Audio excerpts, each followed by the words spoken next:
Assalamualaikum Assalamualaikum warahmatullahi warahmatullahi wabarakatuh. Waalaikumsalam warahmatullahi wabarakatuh. Kami di sini akan presentasi tugas dari mata kuliah manajemen proyek dari dosen Bapak Supriyono tentang tugas mencari dataset dari sebuah paper dan menerapkan ke dalam Odoo 18. Di sini saya sendiri Ahmad Ghifari Fadir Saputra, NIM 0220605110067 dengan rekan saya M. Singgi Aditya Ramadan dengan NIM 220605110068. Dan saya Ahmad Fairuz, NIM 22005110071. Mungkin dari Mas Ghifari boleh share screen. Oke, sekarang saya akan share screen tentang tugas yang akan kami presentasikan.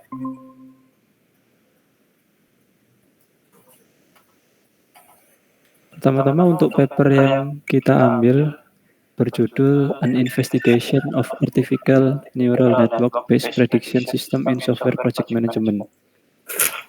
Untuk paper ini menjelaskan atau membahas mengenai penggunaan Artificial Neural Networks ANN dan regresi bertahap, step-based regression analysis untuk estimasi upaya dalam manajemen proyek perangkat lunak.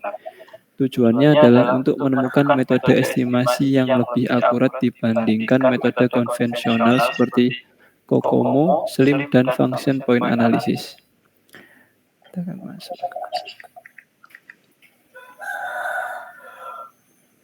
Mas Singgi, tolong mute dulu. Oke. Untuk topik permasalahan yang dibahas dalam paper ini mengenai estimasi ukuran, upaya, sumber daya, biaya, dan waktu dalam pengelolaan proyek perangkat lunak adalah tantangan besar.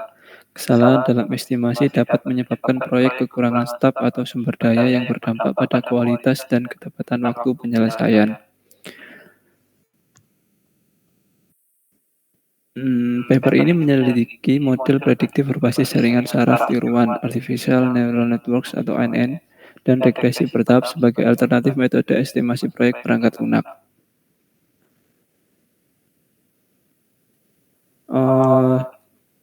Kesalahan dalam estimasi dapat berdampak serius seperti underestimate atau mengakibatkan kekurangan sumber daya, peningkatan tekanan kerja, dan kualitas perangkat lunak yang menurun. Lalu overestimate, yaitu membuat proyek tidak efisien, menghabiskan anggaran lebih dari yang diperlukan, dan menghambat proyek lain. Pada metode tradisionalnya, metode seperti COCOMO, SLIM, dan Function Point Analysis digunakan untuk estimasi proyek, tetapi metode ini memiliki keterbatasan seperti kurang fleksibel dalam menangani hubungan non-linear antar variabel, tidak selalu cocok untuk berbagai jenis proyek perangkat lunak, dan rentan terhadap bias manusia dalam pengambilan keputusan. Lalu untuk metode yang dibahas ada dua, yaitu yang pertama metode satu itu Artificial Neural Network ANN, model berbasis pembelajaran mesin yang dapat mengenali pola kompleks dalam proyek. Lalu untuk metode ini juga menggunakan multilayer perceptron atau MLP dengan backpropagation untuk menyesuaikan bobot setiap neuron agar prediksi semakin akurat. Fungsi aktivasi yang digunakan adalah logistik sigmoidal untuk hidden layer dan linear untuk output layer. Lalu dataset yang digunakan untuk melatih ANN dan COCOMO dataset yang berisi 63 proyek perangkat lunak dengan variabel seperti ukuran kode, LOC, kompleksitas pengalaman tim, dan faktor lainnya. Lalu untuk metode kedua yaitu regresi bertahap atau stepwise regression analysis. Merupakan teknik statistik untuk menemukan hubungan linear antara variabel independen, ukuran proyek, kompleksitas, pengalaman tim, dan lain-lain, dan upaya pengembangan perangkat lunak. Pada metode statistik yang memiliki variabel independen paling signifikan untuk memprediksi upaya proyek. Lalu menggunakan dua teknik utama yaitu forward selection, menambahkan variabel satu persatu berdasarkan tingkat signifikansi statistik. Yang kedua backward elimination, yaitu memulai dengan semua variabel dan menghapus yang tidak signifikan secara bertahap.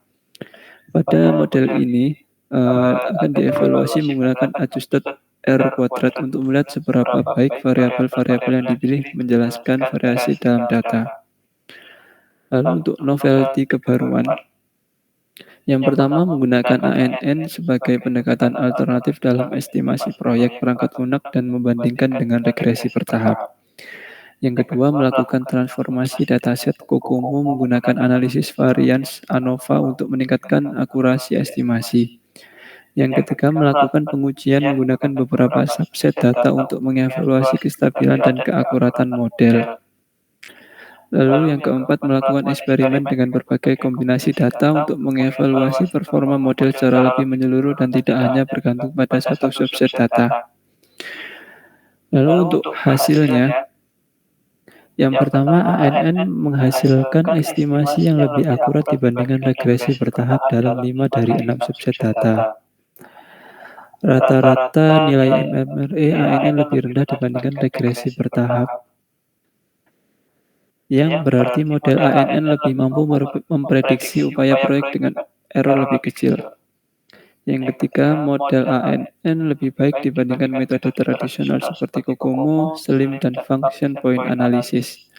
Yang keempat, meskipun ANN unggul dalam sebagai besar skenario, regresi bertahap masih menunjukkan keunggulan dalam beberapa dataset tertentu, terutama saat data lebih homogen. Namun, pada satu subset data, regresi bertahap memberikan hasil lebih baik, yang menunjukkan bahwa metode ini tetap memiliki kegunaan dalam kondisi tertentu. Untuk perbandingannya dengan metode tradisional, MMRE lebih rendah atau lebih baik, yaitu sekitar 610 dibandingkan dengan SLIM 722.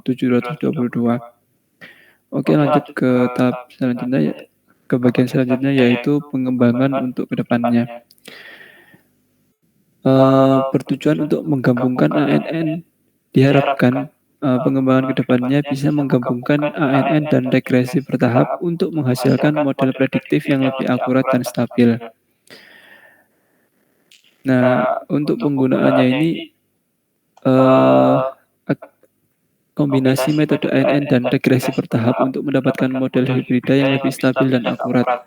Lalu ANN digunakan untuk menangani hubungan nonlinear, sementara regresi bertahap digunakan untuk mengidentifikasi variabel paling signifikan.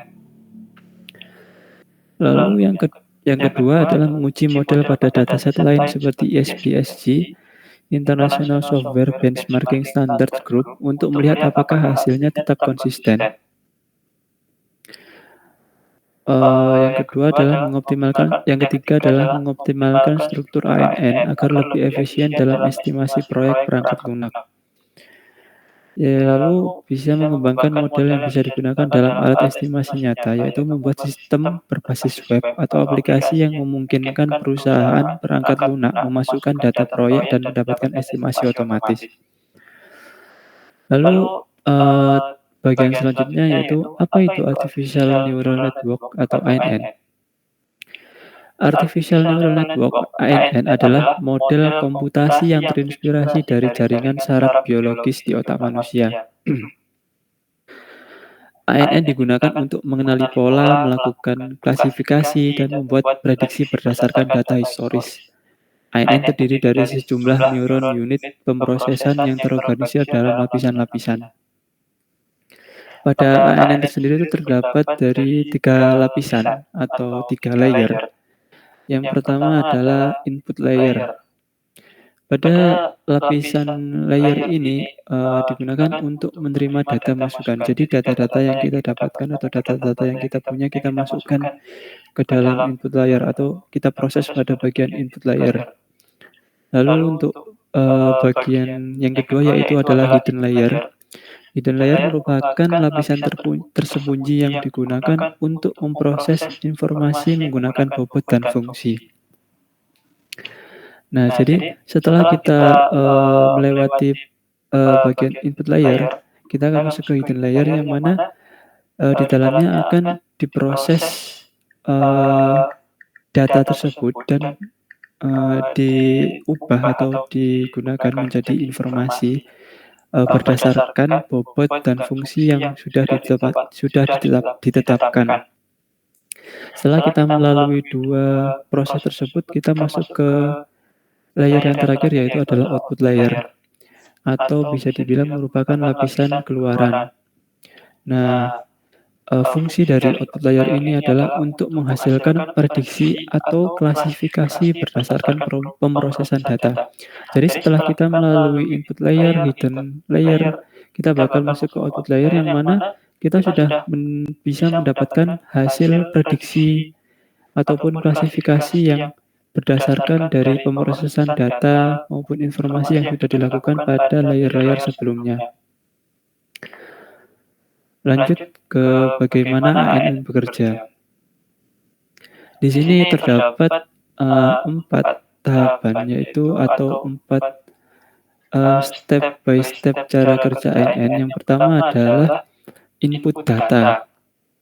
Pada bagian atau step ini kita data proyek seperti jumlah baris kode LOC, kompleksitas proyek, pengalaman tim, dan faktor lainnya dimasukkan ke dalam jaringan. Jadi data-data yang kita miliki, data-data yang kita punya kita masukkan pada tahapan ini.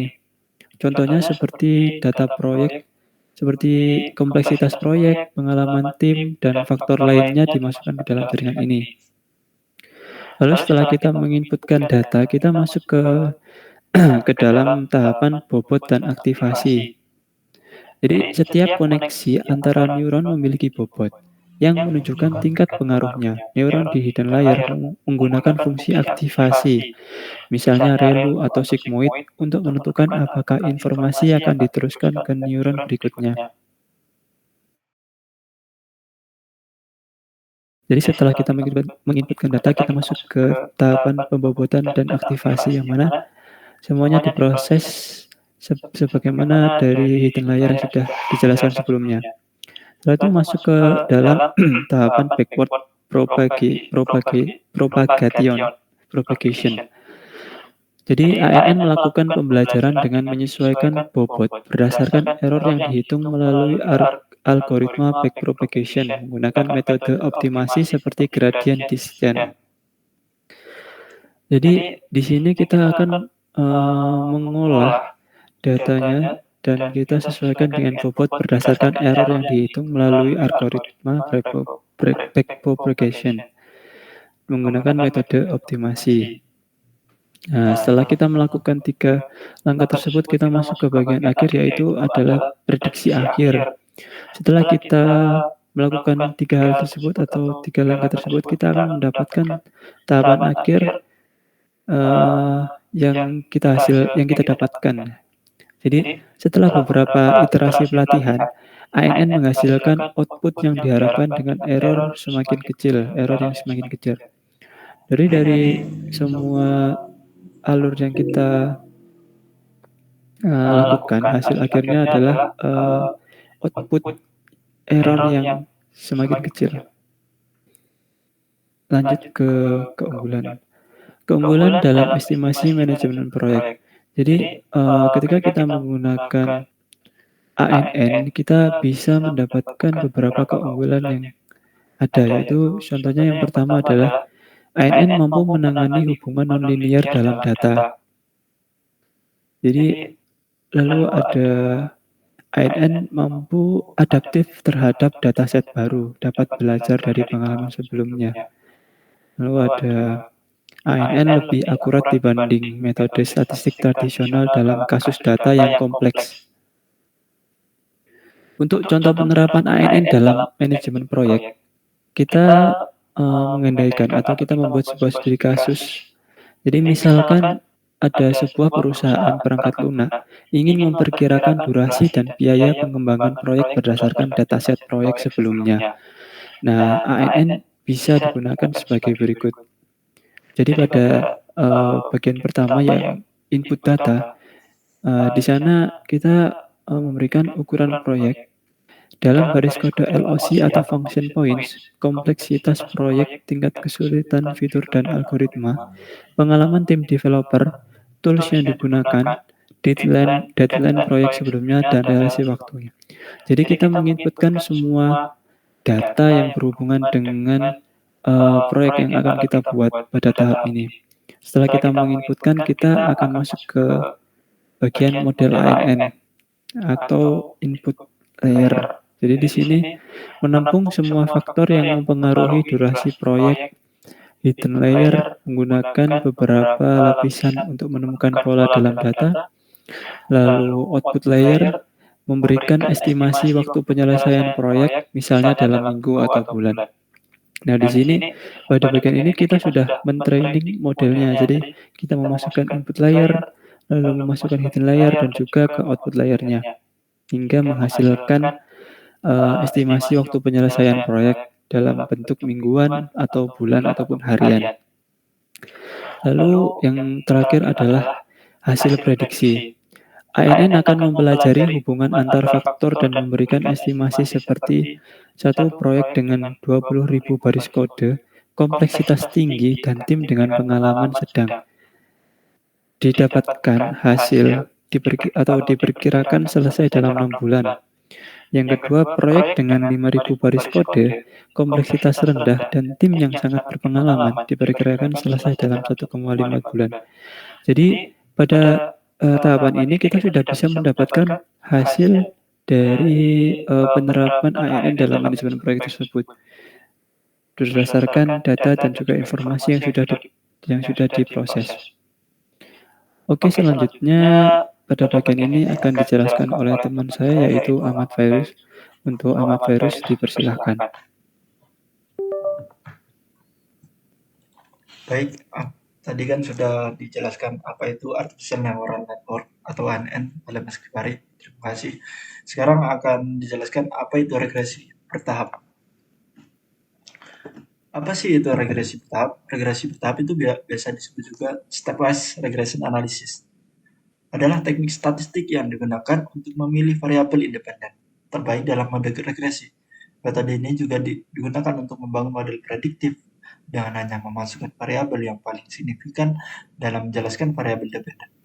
Regresi bertahap berguna dalam situasi di mana ada banyak variabel, tetapi kita ingin menemukan kombinasi terbaik yang benar-benar mempengaruhi hasil tanpa menambahkan kompleksitas yang tidak perlu.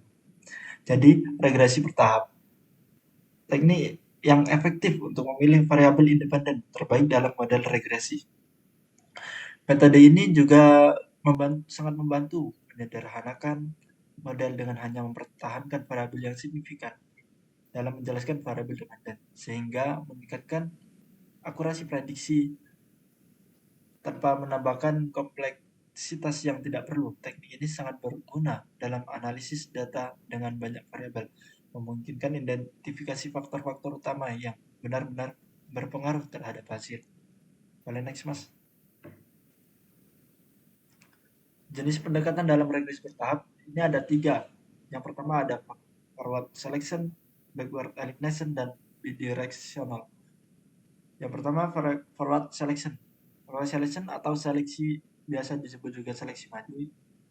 Itu yang tahapannya yang pertama yaitu dimulai dengan model kosong tanpa variabel. Jadi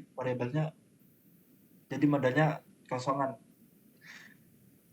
Lalu menambahkan variabel satu persatu berdasarkan nilai p-value atau kriteria lain.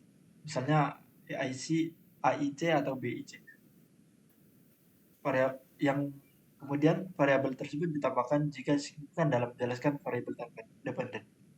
Yang kedua ada backward elimination atau biasa disebut juga eliminasi mundur. Tahapan awalnya itu dimulai dengan semua variabel dalam model, lalu menghapus satu persatu variabel yang tidak signifikan berdasarkan p-value atau kriteria lain. Lalu berhenti saat semua variabel itu dalam model memiliki kontribusi yang signifikan. Lalu ada bidirectional atau biasa disebut juga langkah dua arah. Yang pertama adalah yaitu kombinasi dari forward selection dan backward elimination. Jadi dikombinasikan dari seleksi maju dan eliminasi mundur, lalu menambahkan variabel yang signifikan dan menghapus variabel yang menjadi tidak signifikan setelah model itu diperbarui. Next. Kapan sih menggunakan regresi bertahap? Regresi bertahap itu digunakan saat satu memiliki banyak variabel yang ingin menyaring variabel yang benar berpengaruh. Dan yang kedua, ketika ingin menyederhanakan model tanpa kehilangan akurasi yang prediksi. Dan yang ketiga, saat ingin menghindari overfitting, yaitu model yang terlalu rumit dan tidak bisa digeneralisasi untuk data baru. Next, Mas.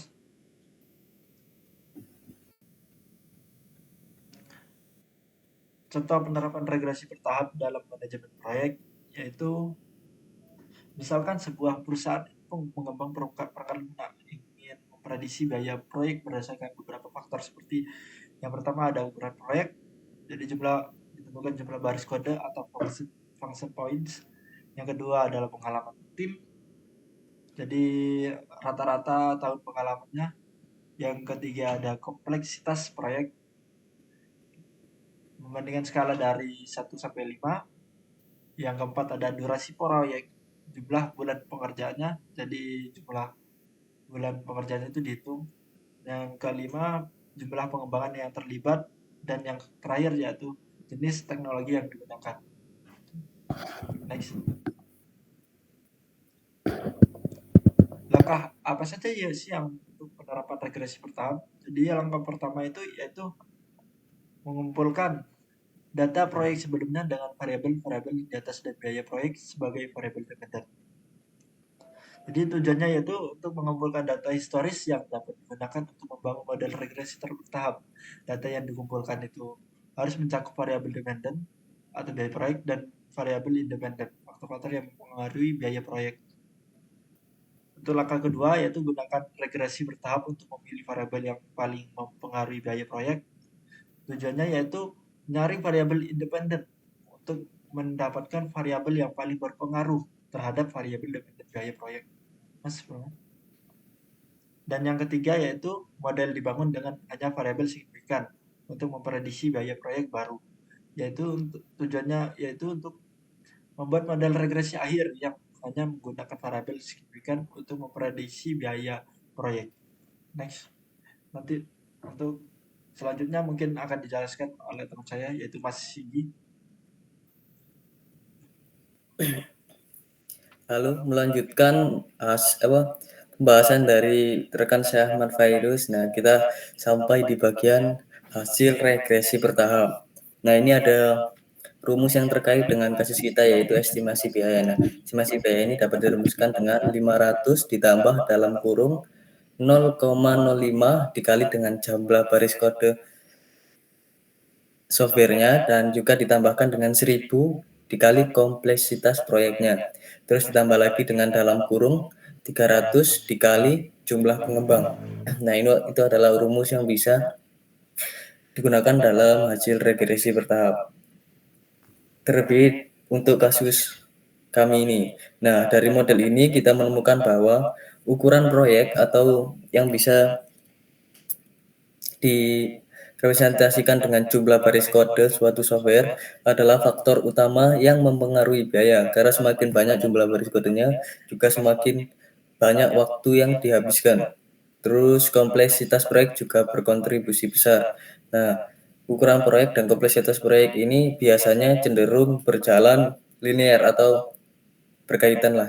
Jika satunya semakin besar, kompleksitas proyeknya juga semakin besar. Nah, jumlah pengembang yang terlibat juga mempengaruhi biaya karena semakin banyak jumlah pengembangnya berarti semakin banyak orang yang digaji. Nah, semakin banyak juga biaya yang harus dikeluarkan. Nah, untuk faktor lain seperti pengalaman tim dan jenis teknologi ternyata tidak terlalu signifikan sehingga tidak kita dimasukkan dalam model.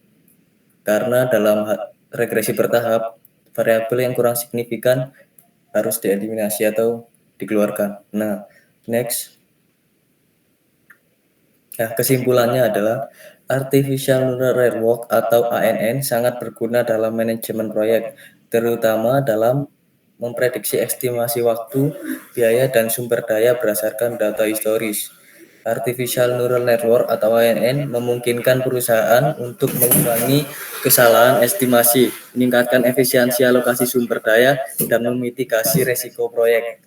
Nah, untuk regresi bertahap atau stepwise regression analysis adalah teknik yang berguna dalam memilih variabel terbaik untuk memprediksi suatu hasil, seperti estimasi biaya atau durasi proyek. Nah, metode ini membantu menyederhanakan model tanpa kehilangan akurasi, sehingga manajer proyek dapat membuat keputusan yang lebih tepat berdasarkan data historis. Nah, artificial neural network dan regresi bertahap ini saling berkaitan ya. Yang satunya untuk memprediksi dan satunya untuk menyederhanakan modelnya agar dibuat semakin signifikan. Nah, mungkin itu presentasinya ya. Mungkin kita akan masuk dalam sekarang bagiannya untuk implementasi atau simulasi lah. Manajemen proyek Odoo. Nah, ini kita sudah install Odoo versi 18 dan juga modul proyeknya. Nah, kita sudah buat untuk proyek yang bernama software management. Boleh dibuka, Mas? Nah, ini kita sudah siapkan juga. Nah, di sini ada beberapa tahap ya. Ada 5 tahap, yaitu tahap inisiasi proyek, yaitu saat mau memulai proyeknya.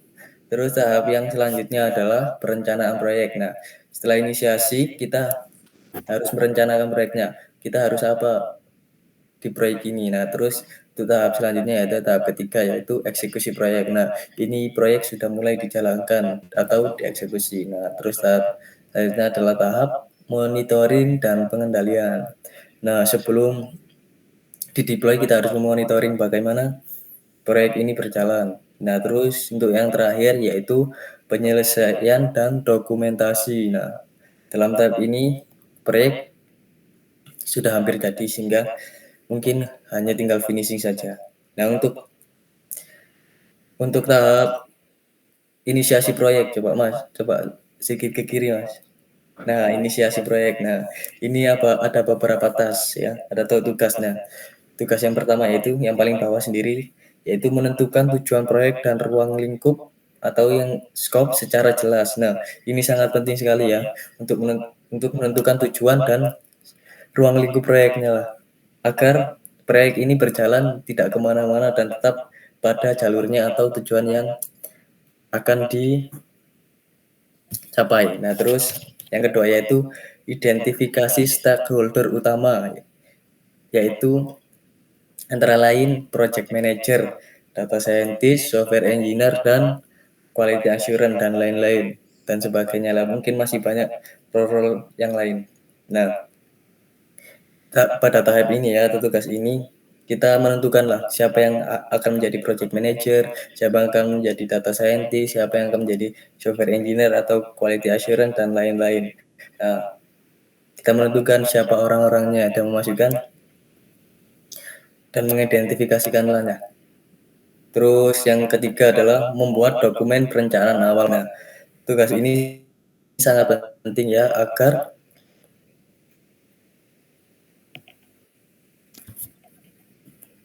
tahap ini sangat penting ya untuk tahap dokumen ini karena nanti di akhir akan dibuatkan laporan ataupun dokumentasi. Jadi membuat dokumen perencanaan ini adalah bagian dari nanti tahap terakhir nanti penyelesaian dan dokumentasi. Nah, ini disiapkan sedari awal. Nah, terus tahap yang selanjutnya adalah menentukan dataset yang akan digunakan. Nah, berhubung kita merupakan dalam kasus kami ini merupakan pengembangan artificial intelligence, maka dibutuhkan dataset ya. Nah, terus di kasus kami ini dataset yang digunakan adalah Kukumu dataset. Nah, terus yang terakhir adalah menyiapkan tool dan software yang akan digunakan ya seperti Python, Jupyter, TensorFlow, Scikit-learn dan lain-lain. Nah, tahap ini sangat penting ya agar mungkin yang eksekusi nanti tidak bingung. Jadi sudah disiapkan sedari awal alat-alat apa yang kita butuhkan atau software apa yang akan kita gunakan. Nah, lanjut ke tahap selanjutnya yaitu perencanaan proyek. Nah, dalam tahap ini proyek mulai direncanakan dengan serius atau lebih detail lagi. Nah, tahap yang pertama adalah lanjutan dari dataset tadi ya. Yang sebelumnya adalah memilih dataset apa yang digunakan. Nah, sekarang kita mengumpulkan dataset proyek perangkat lunak atau dataset yang digunakan nanti. Jadi kita mengumpulkan datasetnya semua. Nah, terus langkah selanjutnya adalah melakukan analisis awal dataset. Nah, apakah dataset ini sudah benar atau sudah optimal atau belum? Nah, kita cek missing value-nya atau distribusi datanya sudah merata atau belum dan sebagainya. Terus tahap selanjutnya yaitu adalah menentukan metode pengembangan model. Nah, di sini mulai ditentukan kita akan menggunakan algoritma apa atau menggunakan metode apa. Nah, di sini kita menggunakan metode artificial neural network dan juga regresi bertahap. Terus tugas selanjutnya adalah menentukan metrik evaluasi model. Nah, setelah kita menentukan kita akan membuat model apa, nanti kita harus menentukan kita model evaluasinya, agar kita dapat mengetahui seberapa besar akurasi dari model yang kita buat. Nah, di sini kita memilih model evaluasi MMRI dan juga R kuadrat. Nah, mungkin tergantung kebutuhan proyeknya ya.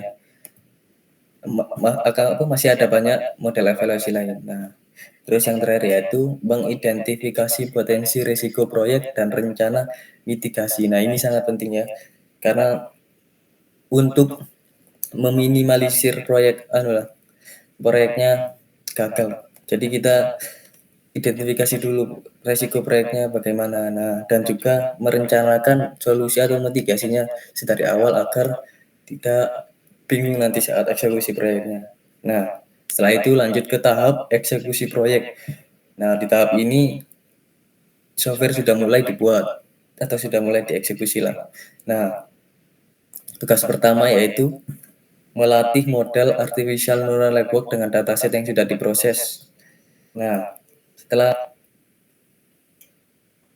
kita merencanakan proyek tadi, sudah mengumpulkan datasetnya dan memprosesnya setelah macam, nah kita sudah harus mulai melatih, dalam tahap ini kita mulai melatih model artificial neural network-nya. Nah, setelah dilatih, tas selanjutnya adalah yaitu menguji model artificial neural network ini dengan data testing dan mencatat hasilnya agar ketahuan lah, ada dokumentasinya juga.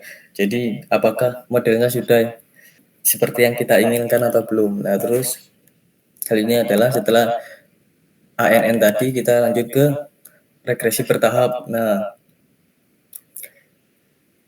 dengan step by selection. Nah, kita di sini regresi bertahapnya bisa menggunakan forward dan backward elimination atau juga bisa dua-duanya yaitu bidirectional.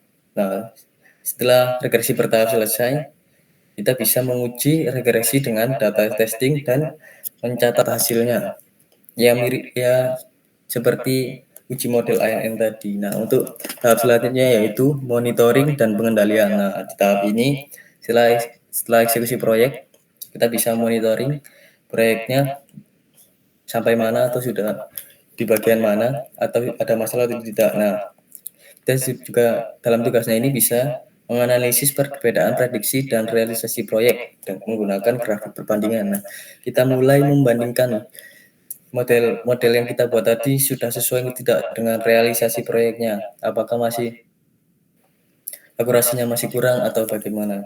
Nah, terus sisa selanjutnya yaitu menguji coba model dengan proyek perangkat lunak baru untuk melihat akurasi di kondisi nyata. Nah, dengan tugas ini diharapkan model tadi dapat dijalankan di beberapa perangkat lunak atau device yang lainnya lah. Jadi sudah mulai stabil, sudah bisa digunakan. Nah, untuk yang terakhir yaitu opsional sebenarnya ya, yaitu memperbaiki model jika masih ada deviasi besar dalam estimasi. Nah, kita harus memperbaiki model jika masih ada kekurangannya. Nah, untuk tahap terakhir yaitu penyelesaian dan dokumentasi. Nah, di tahap ini kita sudah mengeksekusi proyeknya, kita sudah memonitoring sehingga kita sudah bisa menyusun dokumentasi lengkapnya. Nah, dokumentasi ini sangat penting agar nanti software yang kita buat atau model yang kita buat nanti mungkin bisa dapat digunakan lebih mudah digunakan orang lain ataupun lebih mudah maintenance-nya ataupun pengembangannya. Nah, terus susun laporan proyek. Nah, pasti dalam suatu proyek pasti mungkin ada laporan proyeknya. Nah, laporan proyek ini disusun dengan jelas dan lengkap agar di proyek selanjutnya kita bisa memperbaiki. Jika ada kesalahan di proyek ini, kita bisa perbaiki di proyek selanjutnya atau kita minimalisir lah atau hindari. Nah, terus yang terakhir yaitu finalisasi model dan deployment. Nah, jika masih ada kurang mungkin ya model bisa difinalisasi dan dapat di-deploy atau diserahkan ke pengguna atau user. Nah, mungkin itu saja dari kami kelompok 7 terkait presentasi kami. Saya Singgi Aditya Ramadan. Dan saya Ahmad Gifari. Dan saya Ahmad Fairuz. Apabila ada Pamit undur kesalahan dan kekurangan, mohon Terima dimaafkan. kasih. Terima kasih. Terima kasih. Wassalamualaikum Warahmatullahi warahmatullahi wabarakatuh. wabarakatuh. Pirang menit terus.